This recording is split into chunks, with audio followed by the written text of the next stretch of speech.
말씀입니다.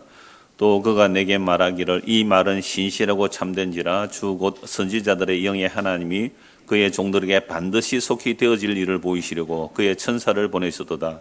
보라 내가 속히 오리니 이 두루마리의 예언의 말씀을 지키는 자는 복이 있으리라 하더라. 이것들을 보고 들은 자는 나 요한이니 내가 듣고 볼 때에 이 일을 내게 보이던 천사의 발 앞에 경배하려고 엎드렸더니 그가 내게 말하기를 나는 너와 내 형제 선지자들과 또 이 두루마리의 말을 지키는 자들과 함께 된 종이니 그리하지 말고 하나님께 경배하라. 아멘. 오늘 본문으로 하나님께 경배하라 라는 제목으로 말씀을 나누겠습니다. 지난주에 6절에서 7절 말씀을 통하여 내가 속히 오리니, 예수님께서 속히 오신다는 거죠. 예수님께서 속히 오신다는 말씀이 기쁨이 되고 소망이 되고 위로가 되는 사람들은 어떤 사람일까요? 예수 그리스도의 복음을 믿고 예수 그리스도의 복음을 전하는 자들이 환난을 겪죠. 여러분 초대교회 때는 예수 믿는 것 자체는 목숨을 걸어야 믿는 겁니다. 유대해에서 추례당하고요. 로마의 황제가 준대 십자가에 죽은 예수를 주라고 고백한다면 이 황제를 반역하는 일이거든요. 그래서 이방 세계에서는 용납 안 됩니다. 유대 사회도 용납 안 돼요. 그런데 사도들, 성령이 임한 사도들은 꼭 십자가에 못 박힌 예수를 얘기해요. 그냥 예수 믿으세요가 아니에요. 십자가에 못 박힌, 그것도 너희가 죽인 예수, 너희가 십자가 못 박아 죽인 그 예수, 그 예수를 하나님이 다시 살려버렸다는 거예요. 너희들 다 틀렸어 이 말입니다. 너희들 하나님이 섬긴다고 지금까지 섬겼잖아. 다 엉터리야 이거예요. 제사장 석이나 바리새인들 얼마나 안식을 잘 지키고 얼마나 율법 잘 지키고 얼마나 11조 잘했어요. 너희 다 틀렸어 이 말입니다. 너희가 누구 죽였어요? 예수 죽였잖아. 그 예수를 하나님이 다시 살리셨대요. 그러니까 우리가 그동안 해왔던 모든 종교적인 행위들은 예수 죽이는 일이었다. 이 선포를 하기 위해서는 십자가를 말하지 않을 수가 없는 거예요. 그러니까 그렇게 핍박을 받고 그렇게 목숨을 걸어야 할 그 십자가의 복음을 왜 성령 임한 자들이 그렇게 타협하지 않고 전했을까요? 그것만이 구원의 능력이거든요. 정말 유대인들에게는 거리끼는 것, 미련한 것, 정말 저주받은 죽음, 이방인들은 어리석은 그 로마 반역한 그 죽음이 십자가. 그거 안 전하면 안 돼요. 그거 살짝 숨기면 안 돼요. 살짝 포장하면 안 돼요. 절대로 안 되는 거예요. 이게 성령 임한 자들이 전한 복음의 내용이거든요. 그래서 내가 속히 오리니 이 말씀이 정말 위로가 되는 사람들, 소망이 되고 기쁨이 되는 사람들은 예수 그리스도 그분을 믿음으로 환난을 겪고 있는 사람들에게 너무나 기쁨과 위로와 소망이었죠. 그래서 사도 요한이 받은 계시의 내용은 십자가로 다 이루어진 내용이다. 그래서 일곱인, 일곱나팔, 일곱대접이 장차 올 종말 직전에, 재림 직전에 일어날 대환난이 아니라 일곱인, 일곱나팔, 일곱대접이 성자와 성령과 성부 하나님께서 십자가로 동시에 심판하신 사건이다. 그 사탄을 심판하는 사건, 악의 근세를 무너뜨린 사건이다 라는 것을 사도 요한이 계시로 받게 되는 거죠. 그래서 오늘 보면 8절에서 9절을 보시면 이제 8절 한번 보십시오. 이것들을 보고 들은 자죠. 이것들을 보고 들은 자. 이것들이 뭐예요? 요한계시록 1장 1절부터 오늘 본문까지 다. 그죠? 요한계시록 1장 1절부터 요한계시록 22장 7절까지 이 모든 말씀이에요. 그래서 이것들이라는 단어, 요 단어 하나가 요한계시록 1장 1절에서 22장 7절까지의 모든 말씀들이란 말이죠. 그래서 이것들을 보고 들은 요한이라고 말하죠. 그래서 이것들이라는 방금 일곱인, 일곱나팔, 일곱대접이 요한계시록 가장 많은 내용인데요. 이것도 십자가로 이루어진 것이고 이것만이 아니라 이미 우리가 지난주에도 살펴보고 그 앞주도 살펴본 내용들, 새 하늘과 새 땅이 완성된 것도 이루어진 거예요? 안 이루어진 거예요? 새 하늘과 새 땅이 지금 앞으로 이루어질 거예요? 이루어져 있는 거예요? 이루어져 있기 때문에 요한이 본 거예요.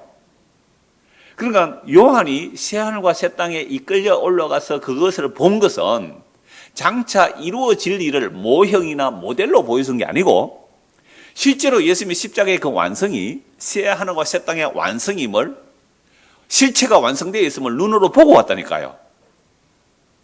이걸 누구도 봤어요? 바울도 봤잖아요. 바울도. 끝까지 이끌려가서 새하늘과 새 땅이 완성되는 것을 그걸 봐요. 그러니까 자기는 어떻게 해요? 완성된 그 집에 빨리 들어가고 싶어 했잖아요. 보세요. 지금 신호가 오잖아요. 빨리 들어가고 싶다고. 띵동띵동 하면서. 그러니까 이미 완료됐다는 거죠. 완료됐다는 거.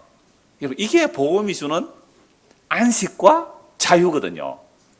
그래서 정말 요한이 이것들을 보고 들었는데, 그러니까 요한계시록 1장 1절에서 20장 7절까지의 모든 내용들을 다 보고 들었다는 거예요. 그러니까 완성되어 있는 것을 보고 들었다 이 말입니다. 완성되어 있는 것을 보고 들었다. 그러니까 이걸 흔히 묵시와 역사를 그러잖아요. 묵시적으로 완성되어 있는데 역사적으로는 아직 완성 안 되어 있으니까 우리는 이 말을 영어로 뭐라 그래요? Already not yet 이렇게 얘기하잖아요. 이미 아직. 근데 이런 표현도 뭐 이해는 할 수 있는데, 제가 얼마 전에 책을 보다 보니까 이런 표현이 또 좋더라고요. 나타남과 감추어짐. 이미와 아직이라니까 이미 완성되는데 아직 안 이루어졌다. 뭔가 미완성 같은 개념인데, 이 표현보다 더 좋은 게 뭐라고요? 나타남과 감추어짐. 그러니까 나타남이란 계시를 받아야 돼요. 커튼이 쫙 열리듯이 누가 계시를 받았어요? 요한이 계시 받았잖아요. 바울이 계시를 받았잖아요. 베드로가 계시를 받았잖아요. 그러니까 구약의 성경을 기록한 선지자들, 신약의 사도들이 성경을 기록한 자들, 이들은 하나님의 계시를 받은 거예요. 눈이 열렸어요. 그러니까 완성된, 십자가로 완성된 그 내용을 나타나진 자들, 이게 계시를 받은 자들이에요. 그래서 우리도 지혜와 계시의 영이 임해야 돼요. 그래 바울이 기도하는 게 그거잖아요. 지혜와 계시의 영을 달라고. 그러니까 하나님께서 우리에게 지혜와 계시의 영이 주셔서 임하게 되면 이미 뭘 보게 되는 거예요? 나타남. 그 예수 그리스도의 십자가로 이미 새하늘과 새 땅이 완전히 나타난 것을 현실로 믿는 자들. 이들이 뭐예요? 하나님의 은혜로 예수 믿는 자들이죠. 다시 할까요? 이 반응이 이거 가려서 그렇나? 선명하지가 않아요. 진짜 안 선명해요. 여러분들이 좀 흐릿하게 보여요. 화면도 좀 흐릿하더라고요. 확실히 차이가 나요. 이렇게 보는 거하고 전혀 다르네요. 차이가 많이 나네요. 보세요. 가려져 있어. 뭔가 가려져 있잖아요. 희미하죠? 아니, 제가 이 안에서 보는 거하고 여러분 어때요? 이렇게 보는 거하고 선명하죠? 이것은 오늘 나타남이죠. 그런데 보세요. 어떤 사람에게는요, 가려져 있어요. 희한하죠? 그래서 계시로 나타내 주시면 믿는 자들은 그게 현실이에요. 그런데 감추어진 자들에게는 이 계시를 믿지 않으니까 완전히 거짓말로 보이는 거예요. 그 소리로 들리는 거잖아요. 이게 믿음이라 그래요. 우리가 예수를 믿는다 이 말은 이 성경에 기록된 계시가 나타난 현실로 믿는 거예요. 그런데 이 계시를 믿지 않는 자들은 어때요? 뻥치지 마라. 거짓말하네. 너 하나님 나라 봤나? 이렇게 나온단 말이에요. 그래서 이 완성된 내용을 전해주는 천사가 얼마나 영광스러운지 한번 보십시오. 8절에 이것들을 보고 들은 자는 나 요한이니 내가 듣고 볼 때에 보세요. 듣고 보았잖아요. 완성되어 있다 이 말입니다. 요한에게는 완전히 나타났어요. 새하늘과 새 땅이 완성된 것을 다 듣고 보았어요. 자, 그러니까 새하늘과 새 땅과 사실은 재림도 다 이루어진 거잖아요. 이미 새하늘과 새 땅의 완성을 보았기 때문에 재림도 다 이루어졌고 하나님 택한 백성도 묵시적으로는 다 이루어진 거예요. 그게 현실이라는 거죠. 물론 이 역사라는 이 시간 공간에서 아직도 주의 백성들이 있기 때문에 이 역사가 진행되고 있는 것이고요. 그래서 이 역사는 분명한 목적이 있어요. 이 역사는 목적인데 그것은 하나님의 자기 택한 백성들 다 찾아내셔서 하나님이 경배를 받는 것, 하나님이 찬양을 받는 것, 그게 이 역사의 마지막이거든요. 그래서 오늘 경배에 대해서 말씀드리는데요. 자, 이래서 요한이 내가 듣고 볼 때 이 일을 내게 보이던 천사의 발 앞에 경배하려고 없더니 천사가 그 영광의 모습으로 오거든요. 그래서 구약에는 천사 이걸 하나님으로 나타나요. 내가 천사를 봤다라고 하는데 돌아서면 하나님을 봤다 이렇게도 말해요. 하나님이 자기를 낮추어서 천사의 모습으로 사람의 모습으로 오기 때문에 그래요. 그래서 하나님이 자기를 낮추어서 사람의 모습으로 왔는데 떠날 때는 휙 하늘로 사라지니까 하나님 봤다 이렇게 나오는 거죠. 자, 그래서 그 천사의 영광 앞에 요한이 엎드려서 경배하려고 하는 거죠. 그랬더니 천사가 이렇게 말합니다. 그가 내게 말하기를 나는 너와 내 형제 선지자들과 또 이 두루마리의 말을 지키는 자들과 함께 된 종이니. 그러니까 구약이나 신약이나 성경을 기록한 그 선지자들이나 또 이 말을 지키는 자들, 이 두루마리의 말을 지키는 자는 뭐예요? 예수 믿는 자들이에요. 예수 믿는 자들. 그들이 그들과 함께 된 종이니. 그러니까 천사도 하나님의 뭐예요? 종이에요. 다른 말로 피조물이에요. 피조물. 그러니까 그렇게 하지 말고 하나님께 경배하라라고 말합니다. 그래서 천사도 피조물이기 때문에 경배의 대상은 하나님뿐이에요. 그러니까 하나님은요, 창조주시거든요. 그런데 하나님이 창조주실 때 하나님 홀로 창조해서요, 성자와 성령이 함께 창조해서요, 성자와 성령이 함께 찬송해요. 장세기 1장 1절에는 태초에 하나님이 천지를 창조했다고 되어 있어요. 그러나 말씀으로 천지를 창조하시고 하나님의 영은 수면 위에 운행하고 계시잖아요. 그래서 이미 성부, 성자, 성령이 창조에 다 함께 일하세요. 그런데 요한복음 1장 1절을 보면 태초에 말씀이 계시니라. 이 말씀이 하나님이시라. 이 말씀이 생명이라. 이 말씀이 빛이라. 이 말씀이 예수라. 이렇게 나오거든요. 예수가 누구라는 말이에요? 창조주 하나님이라는 거잖아요. 그러니까 우리가 경배할 분은 성부, 성자, 성령이에요. 성부, 성자, 성령 삼위일체 신께. 그러니까 one body, three persons거든요. 몸은 하나인데 세 위격으로 계신다. 이 신비잖아요.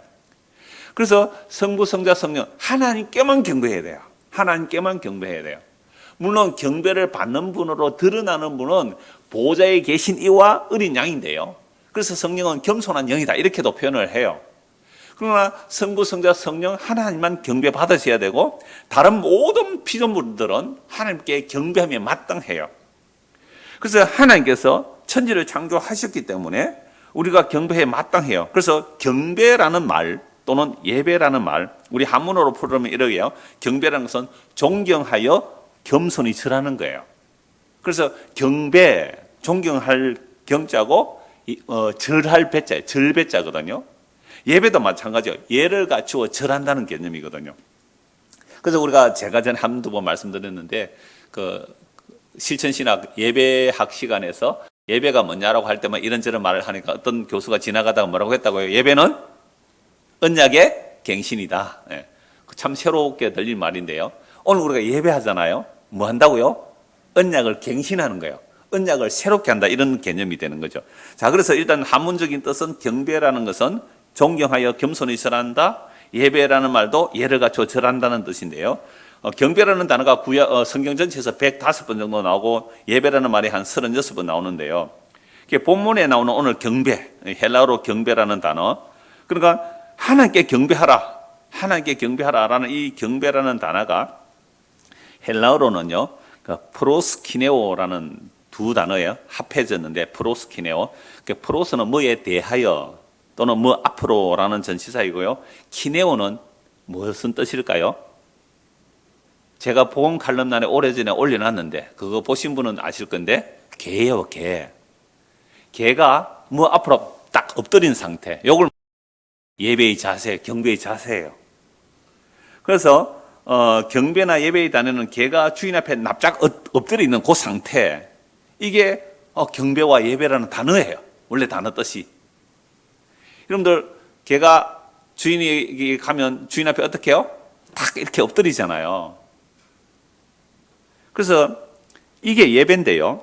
그래서 하나님께서 태초에 천지를 말씀으로 창조하셨습니다. 그러므로 모든 피조물은 누구에게 경배해야 돼요?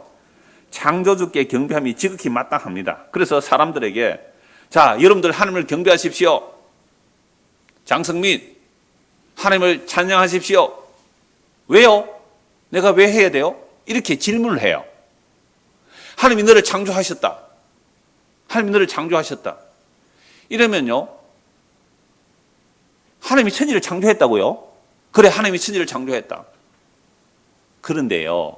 하나님이 전지전능해서 천지를 창조했다면 세상이 왜 이래? 세상이 왜 이 모양 이 꼴이냐는 거죠. 그죠? 세상에 도처에 악이 횡행하잖아요. 죄 지은 놈이 큰 소리 치고 불의가 더 득세하고 정말 정직하고 성실하게 사는 사람은 고생하고 가난하고 친일파의 후손들은 떵떵거리며 잘 살고 독립운동한다고 재산 다 팔았던 그 독립후손자들의 그 후손들은 아주 가난하고 왜 이런 일이 일어납니까?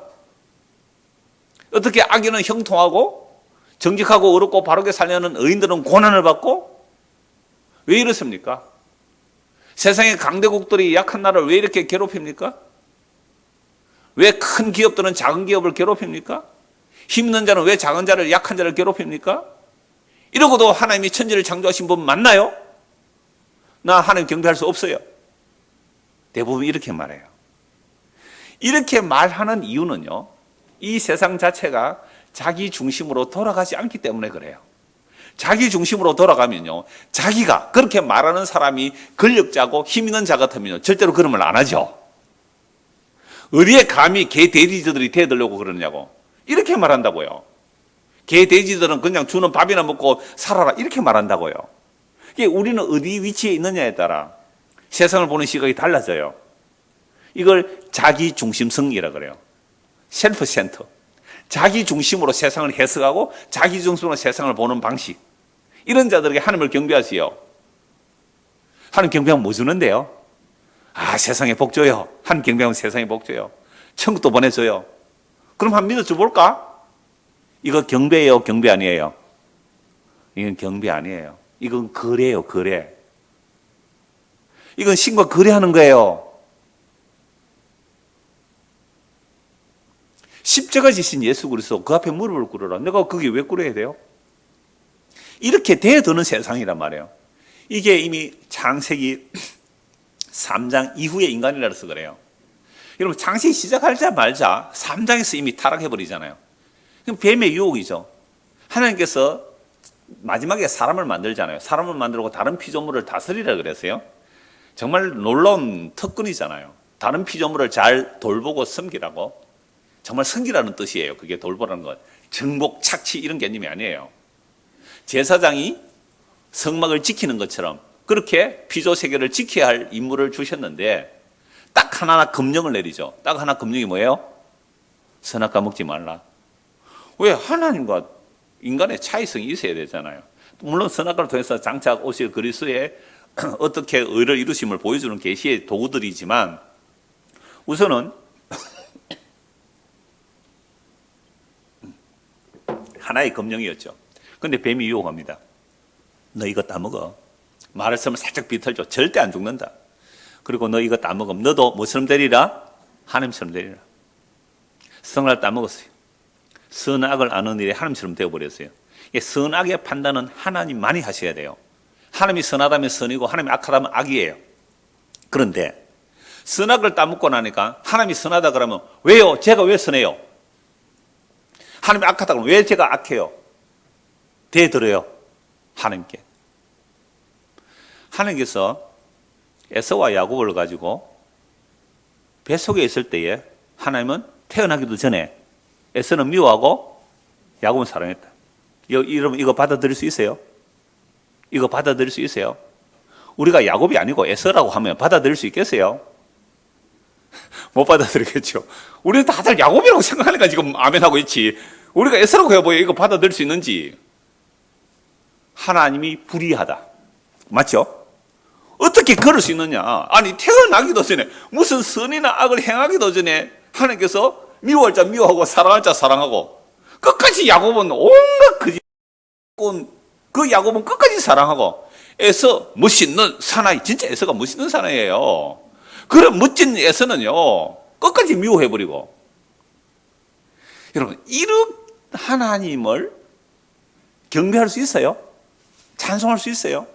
못하죠. 왜요? 선악 판단을 내가 하고 있으니까. 이게 죄라는 거예요. 이게 타락이라는 거예요. 세상이 힘든 이유는 딱 그거예요. 왜 부부가 싸워요? 왜 부모 자식이 싸워요? 왜 형제들이 싸워요? 왜 그럴까요? 세상이 내 뜻대로 안 들어간다는 거잖아요. 이게 너도 선악과 먹으면 하나님처럼 되리라. 그 죄 가운데 있기 때문에 우리가 다 그래요. 여러분, 제가 방금까지 말씀드린 타락한 인간의 이 내용을 성경에서 계시하고 있는데, 이 성경의 계시를 가지고 세상을 해석하고 자기를 해석하면 해석 안 될 게 하나도 없어요. 지금 뭐 대통령 선거한다고 서로 욕하잖아요, 서로. 왜 그럴까요? 이 두 놈다. 두 놈이라고 하면, 두 놈아 13놈이가 14놈이가 모르겠습니다만은, 그놈들이 다, 뭐 여자도 있으니까 그럼 어떻게 해야 돼요? 연놈들이라고 해야 돼요? 하여튼 그 모든 인간들이 다 뭐예요? 인간이에요. 그러니까 내가 대통령 돼야 바르게 한다는 거 아니에요. 이게 선악과 먹은 인간들의 모습이라고요. 그래서 여러분 열받지 마세요. 여러분들이 뭐 이쪽을 지지할 수 있고 저쪽을 지지할 수 있을 거예요. 그런데 그것 가지고 열받지 마세요. 그 짐승들의 놀이인데요. 예? 짐승들이 으르렁거리면서 싸우는데. 자, 그래서 창세기 3장 이후에 타락한 인간이라서 하나님이 경배하라고, 왜 내가 경배해야 돼요? 라고 말을 하는 거예요. 그러나 하나님은 이미 영원전에 자기의 뜻을 이루시기 위해 천지를 창조하셨기 때문에 하나님께서 자기 뜻을 계시하여 주세요. 그 자기 뜻을 계시하는 나라로 택한 나라가 어느 나라예요? 이스라엘이죠. 그래서 이스라엘은 역사 자체가 하나님의 계시를 드러내는 도구가 되는 거예요. 그래서 이스라엘은요, 역사 자체의 중요성보다는 하나님의 뜻을 기록해요. 그래서 구약 열왕기상하나 역대상하 보면 뭐 굉장히 중요한, 우리식으로 말하면 굉장히 중요한 정치적 사건, 이런 것은 역대지략에 기록되더라고요. 그냥 넘어가요. 별 것 아닌 것 같은 일을 오히려 성경에 기록하고 있단 말이에요. 그래서 이스라엘 전체가 하나님의 계시를 전하는 이제 도구가 되는데요. 그 이스라엘의 조상이 누구예요? 아브람과 이삭과 야곱이잖아요. 그래서 하나님께서 아브람, 이삭, 야곱을 불러서 약속을 하시죠. 이 약속의 땅을 주겠는데 4대 만에 너희가 이 땅으로 돌아오리라. 그래서 그 약속을 따라 이제 하나님께서 모세를 불러서 이스라엘 백성을 출애굽 시켜내죠. 출애굽해서 이제 약속의 땅에 들어가기 전에 시내산 앞에 도달하는데요. 이때 민족적 예배가 나와요. 물론 아담과 하와의 타락 이후에 가인과 아벨이 제사 드림이 있잖아요. 그런데 하나님께서 아벨의 제사는 받아주고 가인의 제사는 안 받아주니까, 여러분 죄인의 제사를 하나님이 받아줄 이유가 없어요. 그런데 하나님께서 아벨을 선택했다는 것은 하나님께서 아벨을 용납하심이거든요. 은혜를 받은 거예요. 그런데 가인이 화가 나서 아벨을 죽이잖아요. 그러니까 이 땅에는 하나님의 은혜를 입은 자가 핍박받는 게 지극히 당연한 세상입니다. 자, 그래서 이런 제사들을 다 보여주죠. 물론 아브라함도 제단을 쌓고 하는 모습들이 나오는데요. 그래서 민족적 제대로 된 예배라는, 경배라는 모습이 민족적으로 나올 때는 이제 신명기 출애굽기에서 최초로 나타나는데요. 출애굽기 24장을 한번 보십시오.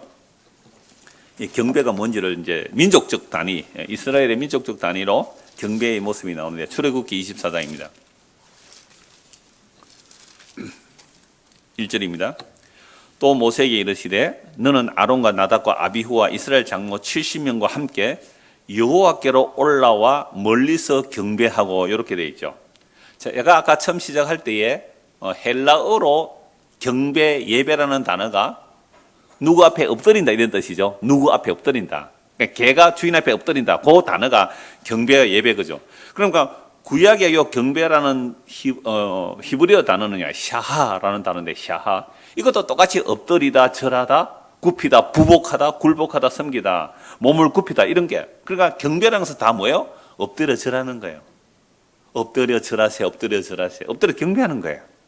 그러니까 구약이나 신약이나 경배라는 것은 하나님 앞에 엎드려 경배하고 절하는 것인데, 민족적 단위의 첫 예배가 이거예요. 그러니까 시내산 앞에서, 물론 이미 출애굽을 통하여 엄청난 그 기적을 본 이스라엘 민족들이 이 시내산 앞에 도달해서 하나님께서 모세에게 부르죠. 아론과 나답과 아비후 제사장들과 이스라엘 장로 70명과 함께 여호와께로 올라와 멀리서 경배하고, 너 모세만 여호와께 가까이 나오고 그들은 가까이 나오지 말며 백성은 너와 함께 올라오지 말라. 만약에 경계선을 뚫고 오면 다 죽는다 이 말입니다. 하나님 직접 보면 죽으니까요.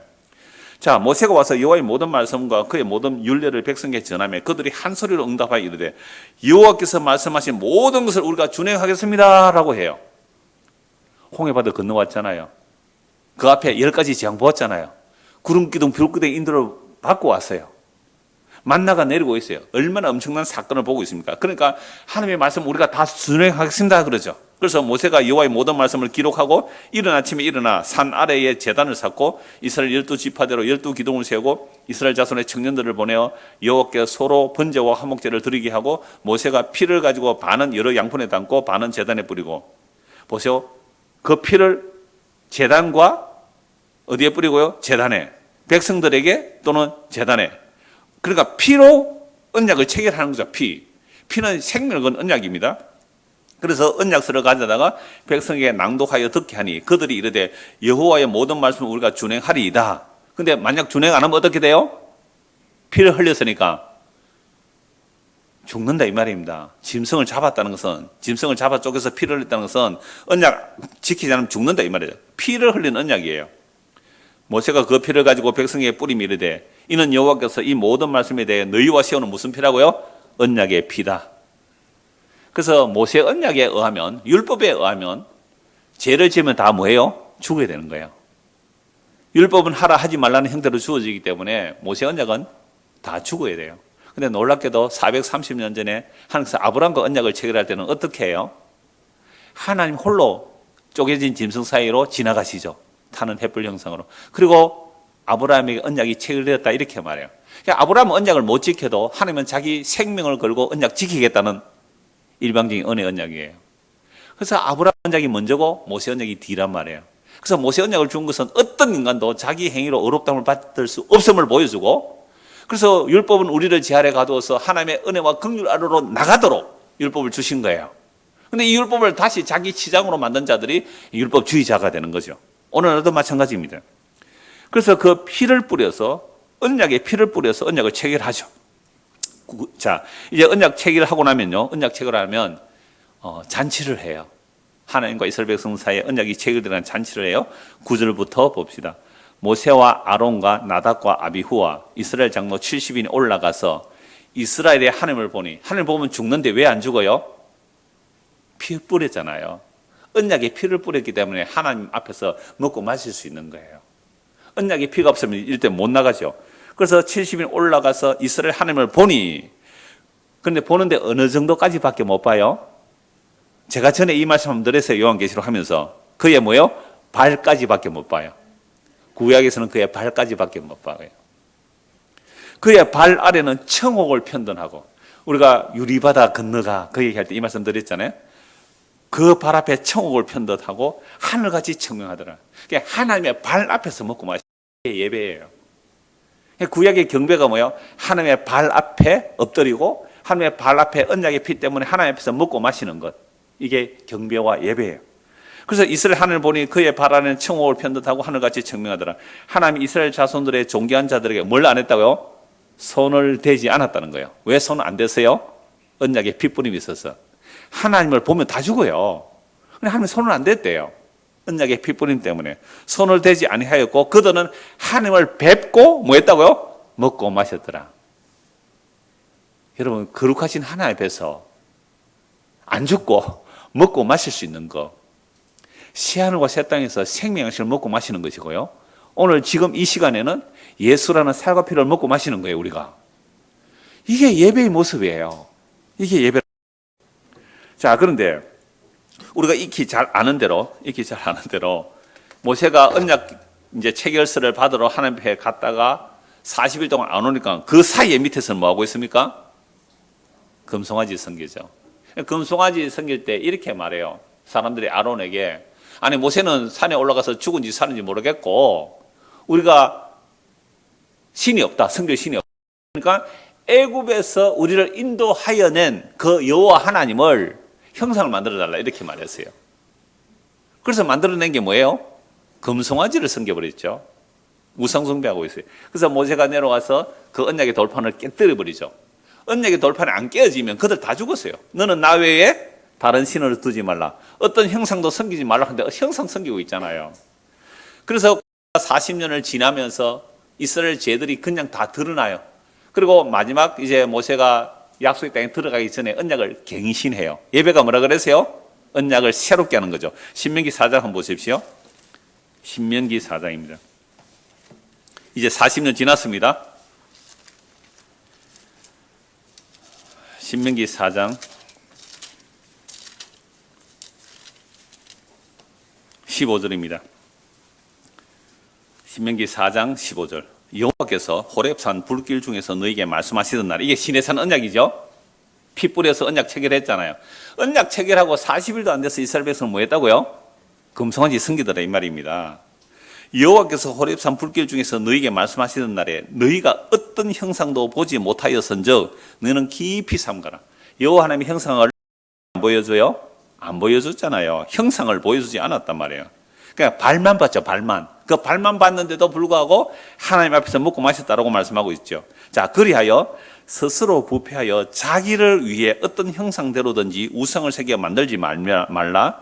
남자의 형상이든지 여자의 형상이든지 땅 위에 있는 어떤 짐승의 형상이든지 하늘을 나는 날개 가진 어떤 새의 형상이든지 땅 위에 가는 기는 어떤 곤충의 형상이든지 땅 아래 물속에 있는 어떤 어족의 형상이든지 만들지 말라. 또 그리하여 네가 하늘을 향하여 눈을 들어 해와 달과 별들 하늘 위의 모든 천체 곧 너희의 하나님 여호와께서 천하 만민을 위하여 배정하신 것을 보고 미혹하여 그것에게 경배하며 섬기지 말라. 여호와께서 너희를 택하시고 너희를 새 풀무불 곧 애굽에서 인도하여 내사 자기의 기업의 백성을 삼으신 것이 오늘과 같아도 여호와께서 너희로 말미암아 내게 진노하사 내게 요단을 건너지 못하며 내 하나님 여호와께서 내게 기업으로 주신 그 아름다운 땅에 들어가지 못하게 하시리라 맹세하셨은즉 나는 이 땅에서 죽고 요단을 건너지 못하려니와 너희는 건너와 그 아름다운 땅을 얻으리니 너희는 스스로 삼가 너희 하나님 여호와께서 너희와 세우신 언약을 잊지 말고 내 하나님 여호와께서 금하신 어떤 형상의 우상도 조각하지 말라. 내 하나님 여호와는 소멸하는 불이요 질투하시는 하나님이시니라. 모세가 죽기 전에 이 언약을 새롭게 하고 이스라엘에 들어가요. 약속의 땅에. 그러니까 약속의 땅에 들어가서 이스라엘 백성들이 형상을 섬깁니까? 안 섬깁니까? 온갖 우상을 다 섬기죠. 자, 그런데요. 형상을 만들어 섬기지 말라고 하니까 우리 개신교인들은 이렇게 말하죠. 야, 절에도 부처 만들어 섬기고 성당에 가니까 마리아 만들어서 섬기고 우리는 그런 형상을 섬기지 않으니까 우리는 바르게 한다. 이렇게 비판을 하죠. 자, 그런데 우리 개신교 어떤 형상을 만들어 섬기지 않는다고 해도요. 탐심으로 우리의 탐심으로 어떤 이념이나 어떤 주의를 섬기면 그게 우상숭배입니다. 저도 목사라는 직함을 가지고 있지만 많은 목사들이 보면 굉장히 주의와 이념에 경도되어 있어요. 진영 논리에 빠져 있어요. 이거 우상숭배거든요. 그게 진리라고 해요. 아니요, 성경적으로 봐도 그건 절대 진리가 아닌데도 말입니다. 그러니까 우리가 형상 안 섬기다고 우상숭배자가 아닌 게 아닙니다. 내 안에 있는 이념 있죠? 무슨 주의가 있을 거예요. 오늘 그 아침에 오다 보니까 사회주의 대통령도 나와 있더라고요. 사회주의. 그럼 사회주의 하니까 이런 무슨 생각해요? 좋다고 생각해요? 안 좋다고 생각해요? 안 좋아요? 유럽 선진국들은 주로 사회주의입니다. 아세요? 자본주의가 아닙니다. 자본주의라는 것은 돈 많은 사람이 다 먹는 거예요. 사회주의는 그걸 아예 막아놓는 거거든요. 그래서 우리나라는 사회주의를 주장해도 감옥 가거나 하지는 않아요. 그래서 사회주의 대통령 몇 번인지 모르겠어요. 하여튼 나오가 있습니다. 그러니까 이런 주의들이요. 굉장히 많아요. 그러니까 14명의 대통령 후보가 나왔다는 것은 그들이 다 무슨 주의를 주장하는 거잖아요. 근데 그 이념과 주의가 진리예요? 아니에요? 아니에요. 어떤 것도 진리는 아니에요. 단지 하나님께서 이 세상에 어떤 권세를 주신 이유는 경찰권이에요. 경찰권. 악한 자를 막는 경찰권 정도의 국가 개념으로 봐야 돼요. 그래서 경찰국가라는 말도 있잖아요. 그런 개념으로 봐야 돼요. 그런데 오늘날은 국가가 완전히 우상입니다. 국가가 우상 아닌 국가는 없어요. 국가를 위하여 하면 전부 다 백성들을 다 죽일 수 있다는 거예요. 국가를 위하여. 지금 러시아와 우크라이나 전쟁하잖아요. 국가를 위하여 그렇게 말하는 거예요. 내부적인 갈등을 전쟁으로 외부로 돌려버리는 거예요. 그러니까 이런 짐승들의 나라 속에서, 짐승들의 세계 속에서 우리가 어떤 이념과 주의에 함몰되어 있다면, 경도되어 있다면 그 사람도 지금 뭐 하는 거예요? 우상 숭배자예요. 형상을 섬기지 않아도 우리 안에 있는 탐심을 따라 어떤 이념과 주의로 나가는 것도 그게 우상 숭배자란 말이죠. 자, 그래서 이런 세상에 하나님께서 참된 경배가 무엇인지를 보여주시기 위하여 또 하나님의 언약을 완성하시려고 누가 오세요? 예수님이 오시잖아요. 그래서 예수님께서 이 땅에 오셨을 때에 천사들이 찬송하죠. 그 천사들의 찬송을 목자들이 듣습니다. 천사들과 목자들이 있고 아기 예수께 가서 경배하잖아요. 동방박사들이 아기 예수께 경배해요. 동방박사들이 별을 보고 아기에서 경배. 근데 동방박사들이 예루살렘에 가서 헤롯이 왕일 때에 가서 여기에 유대인의 왕으로 나시는 애가 어디 있습니까? 묻잖아요. 다 알아요. 베들레헴에서 태어난다고 그 선지자들 다, 그 서기관들을 다 알아요.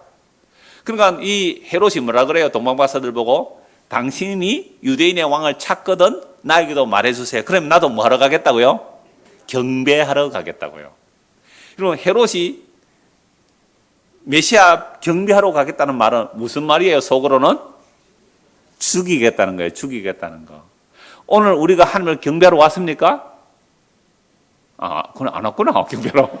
하나님 왜 경배해요? 하나님께 왜 예배해요? 우리가 하나님을 경배하는데 헤롯 같은 마음으로 경배할 수 있는 거예요. 흔히 예배 성공하여 인생 성공하자는 그 인생 성공이 세상의 영광이라면 헤롯과 다를 바 없는 경배예요. 우리는 피조물이에요. 죽으려면 죽어야 되고요. 살려면 살아야 돼요. 그러니까 피조물은 마땅히 주인의 명령에 마땅히 충성하는, 그 앞에 엎드리는 개와 같은, 개가 주인에게 충성하는 그런 모습이 경배고 예배거든요. 그런데 어떻게 감히 경배 예배는 마땅히 해야 하는데 내가 경배했기 때문에 예배했기 때문에 복 내놓으세요. 내가 하나님을 경배했고 예배했기 때문에 천국 보내주세요. 이런 막말을 할 수가 있어요? 개가 주인에게 엎드려서 경배했다고 개가 주인님 나 잘 대해주세요. 그런 개 봤습니까? 요새는 뭐 개 집사가 많아요. 개 집사 알아요? 몰라요? 개를 섬기는 집사가 되게, 개는 주인이고 자기는 집사래. 고양이 집사래. 고양이를 섬기고 자기는 집사래. 이거요, 죄입니다. 로마서 1장 한번 찾아볼까요? 한번 찾아봅시다. 여러분 웃으시는데, 이거. 로마서 1장 보세요. 이게 피조물을요, 하나님처럼 섬기고 있는 이게 죄라니까, 우상숭배라니까요. 로마서 1장 보십시오. 어떤 분은 개 키우다가 몇 년 키우다가 죽고 나니까 아무 시도 안 할 것 같다 그랬네. 지금 설교 듣고 있어요, 그분. 근데 우울증이 왔대요. 회개하십시오, 지금. 로마서 1장 보십시오. 20절. 자, 18절부터 볼게요. 하나님의 진노가 불의로 진리를 막는 사람들의 모든 경건하지 않은 것, 불의에 대해 하늘부터 나타나나니 이는 하나님을 알만한 것이 그들 속에 보임이라. 하나님께서 이를 그들에게 보이셨느니라. 창세로부터 그에 보이지 않은 것들 곧 그의 영원하신 능력과 신성이 그가 만드신 만물에 분명히 보여 알려졌나니 그러므로 그들이 핑계하지 못할지니라. 하나님을 알되 하나님을 영어롭게도 하지 아니하며 감사하지도 아니하고 오히려 그 생각이 허망하여지며 미련한 마음이 어두워졌나니 스스로 지혜 있다 하나 어리석게 되어 썩어지지 아니하는 하나님의 영광을 썩어질 사람과 새와 짐승과 기어다니는 동물 모양의 우상으로 바꿨느니라. 보세요. 썩어지지 아니할 하나님의 영광을 뭘로 바꿔버렸다고요? 썩어질 사람, 또요 새, 짐승, 기어다니는 동물 모양의 우상으로 바꿨느니라. 오늘날요, 그럼 코로나 우울증이 오고 이러니까 사람들이 밖에 못 나가니까요, 애완동물을 키우는데 하여튼 온갖 벌레를 다 키워요. 하여튼 무슨 벌레? 악어, 도마뱀, 그 다음에 이 카멜레온, 그 다음에 심지어 지렁이, 뱀, 하여튼 온갖 것을 다 자기 부모보다 더 섬기고 있더라고요. 하늘보다 더 섬긴다고요. 이게 타락한 인간들이요. 피조물을 하늘보다 더 경배하고 찬송하고 있어요. 그래서 24절 보세요. 그러므로 하나님께서 그들을 마음의 정욕대로 더러움에 내버려 두사. 그러니까 내버려 두면 그들의 몸을 서로 욕되게 하였으니, 이 동성연애가 이어지는 그런 말씀들인데요. 이는 그들이 하나님의 진리를 거짓 것으로 바꾸어 피조물을 조물주보다 더 경배하고 섬깁니다. 주는 곧 영원히 찬송할 이시로다. 아멘. 여러분, 사람들이 하나님을 경배하지 않으면 뭘 경배한다고요? 피조물을 경배해요. 피조물을, 사실은 자기 자신을 경배한다고요. 피조물이 자기 자신을 경배해요. 하나님 날 위해서 다 해주세요, 이렇게 나오잖아요. 이게 자기를 경배하는 거잖아요. 맞죠? 우리가 자기 경배 안 하는 인간이 없어요. 여러분들, 내가 배고플 때 밥 먹어야 되잖아요. 내가 배고플 때 다른 배고픈 사람들 생각하는 분 계세요? 그러니까 우리는요, 먹든지 마시든지 뭘 하든지 하나님 영광을 위해 하라 그러는데, 먹든지 마시든지 우리는 나를 위해 해요. 그러니까 결국은 나는 누구를 섬기는 우상숭배자예요? 나를 경배하는, 피조물인 나를 하나님보다 더 경배하는 죄인이라고요. 우리를 내버려 두면 다 이 모양 이 꼴이에요. 피조물을 하나님보다 더 경배하고 있어요. 그래서 하나님에게 우리가 엎드려, 신에게 엎드려 경배할 때에 나를 확장하기 위해서 경배한다. 이건 전부 우상숭배예요. 로마서 1장에 보면 이게 다 우상숭배. 그래서 하나님께서 그냥 내버려 두면 다 이렇게 돼요. 자, 그런데 하나님은 자기 택한 백성들에게 하나님께서 은혜를 베풀어 주세요. 그래서 성령을 보내주시고 복음을 듣고 믿게 되면요, 어떤 일이 일어나는가? 빌립보서 2장 보십시오. 빌립보서 2장입니다. 이게 예배라는 거예요. 빌립보서 2장 5절입니다.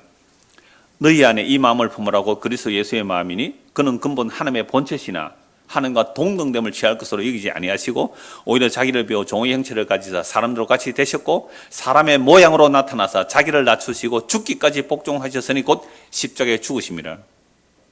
이름으로 하나님의 그를 지극히 높여 모든 이름 위에 뛰어난 이름을 주사 하늘에 있는 자들과 땅에 있는 자들과 땅 아래에 있는 자들로 모든 무릎을 예수의 이름에 꿇게 하시고 모든 입으로 예수 그리스도를 주라 시인하여 하나님 아버지께 영광을 돌리게 하셨느니라.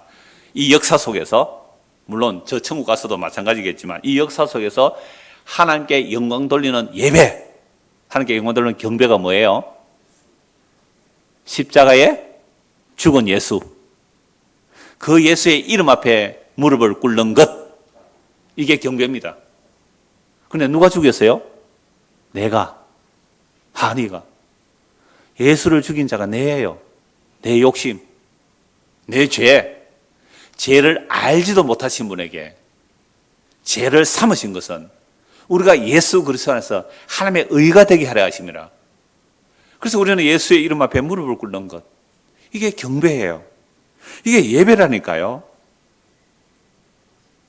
그래서 이 역사 속에 하나님께 경배하는 것은요, 십자가에 죽은 그 예수의 이름 앞에 무릎을 꿇는 겁니다.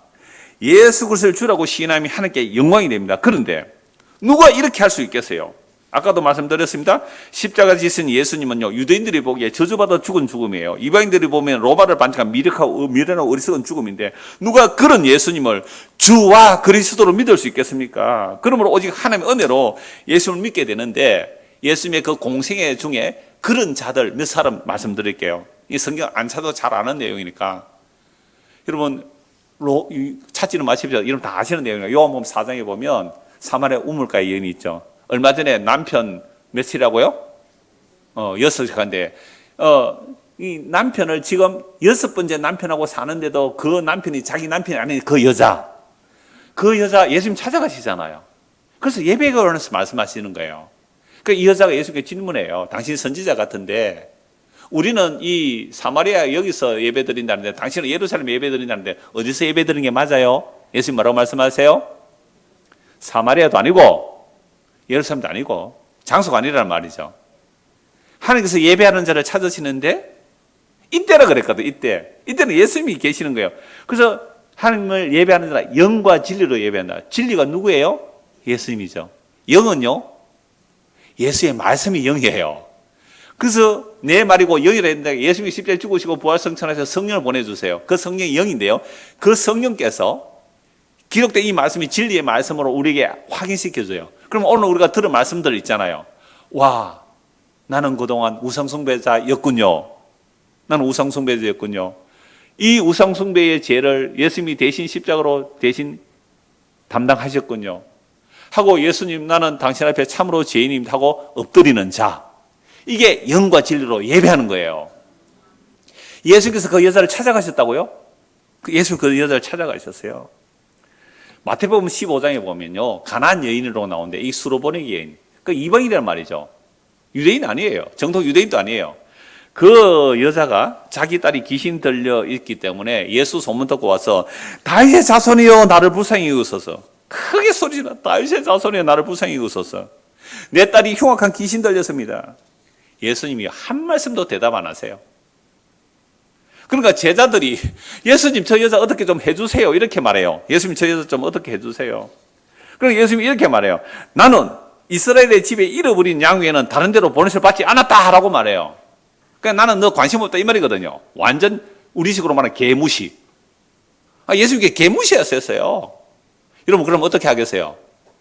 제가 여러분들을 개무시도 안 하고 조금만 무시 한번 해볼까요? 다 도망갔을 거예요. 그런데 완전히 개무시해버린 거예요. 꽉 주는데 그들도 보지도 안 하고요. 제자들이 예수님 저 여자 좀 어떻게 해주세요. 나는 이스라엘에 잃어버린 양 외에는 보냄을 받지 않았다. 나 이방인 상관없어. 라고 말했거든요. 그런데 이 여자가 뭐라고 그래요? 또 소리 지르면서 예수께 와서 절을 해요. 예수께 절하며, 이게 뭐예요? 경배하잖아요. 절하며 이르되 주여 저를 도우소서. 대답하여 이르시되 자녀의 떡을 취하여 개들에게 던짐이 마땅하지 않다.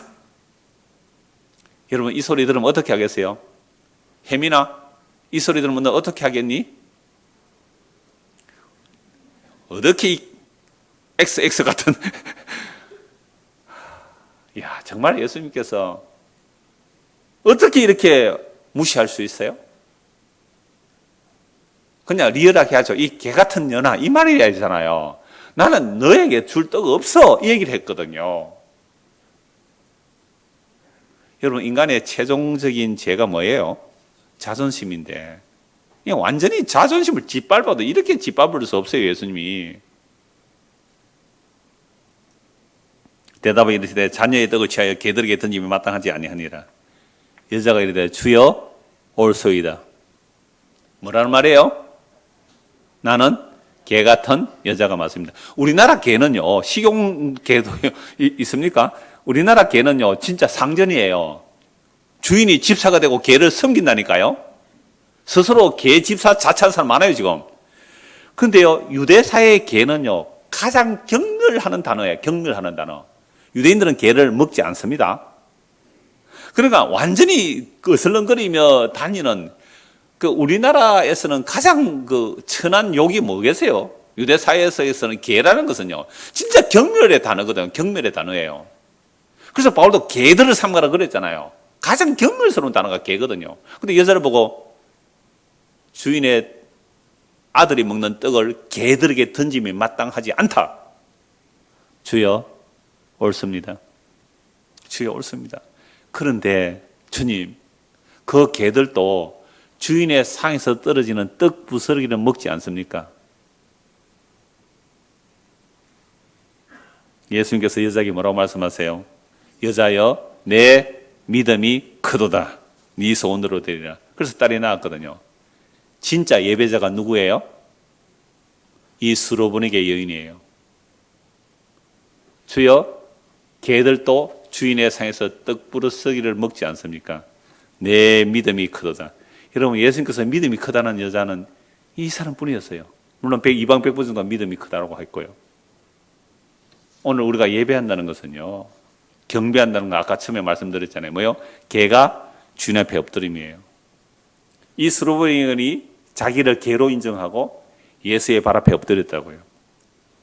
누가복음 7장에 보면 시몬은 아무 발 씻을 물도 안 주고 머리에 감람유도 안 뿌리는데 어떤 죄 많은 여인 한 사람이 와서 향료포를 깨뜨리고 예수의 발에 붓고 눈물로 그 발을 닦이고 머리카락 닦고 그 발에 입 맞추기 시작. 정말 예수의 발 앞에 엎드렸잖아요. 주보 그림 한번 보실래요? 제가 일부러 그림을 하나 찾아 올렸는데요.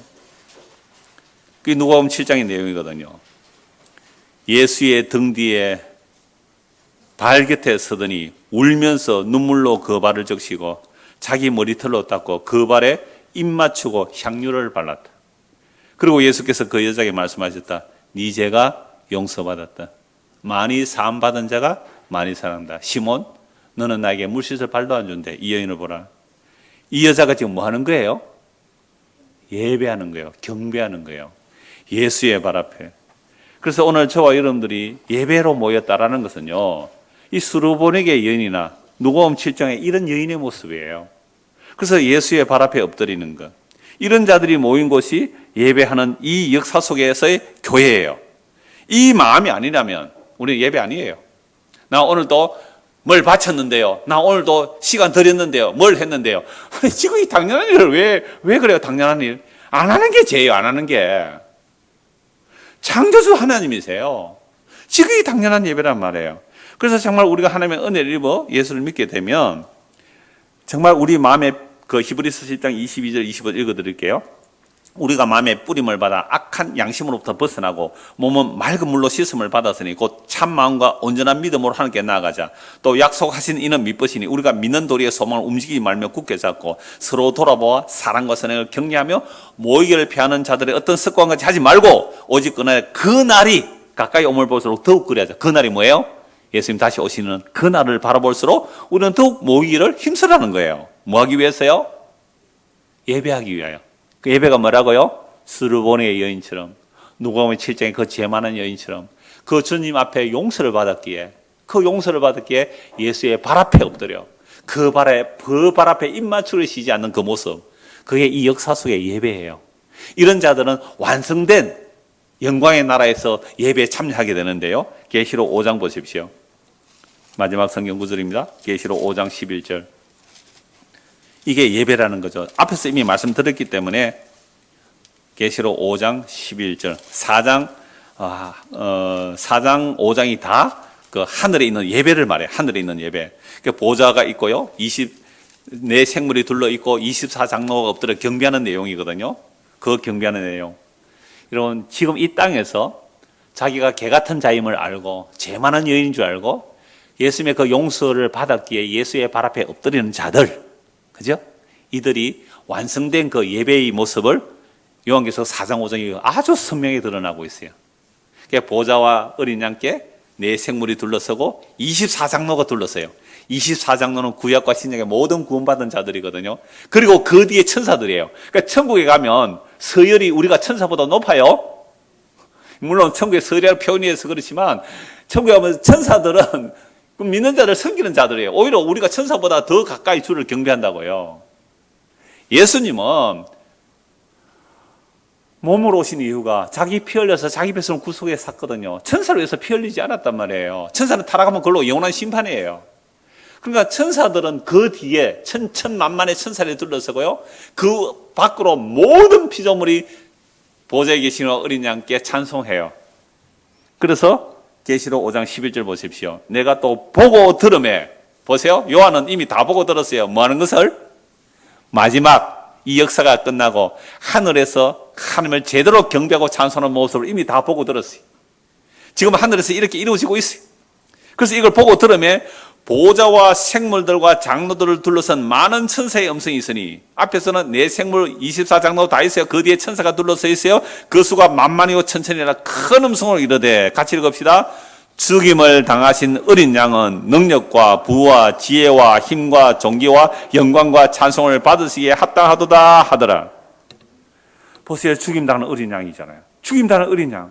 그 다음에 또 내가 들으니 하늘 위에와 땅 위와 땅 아래와 바다 위와 또 그 가운데 모든 피조물이 돼. 같이 읽읍시다. 보호자에 앉으시니와 어린 양에게 찬송과 존귀와 영광과 권능을 세세토록 돌릴지다 하니 내 생물이 돼 아멘하고 장로들은 엎드려 경배하더라.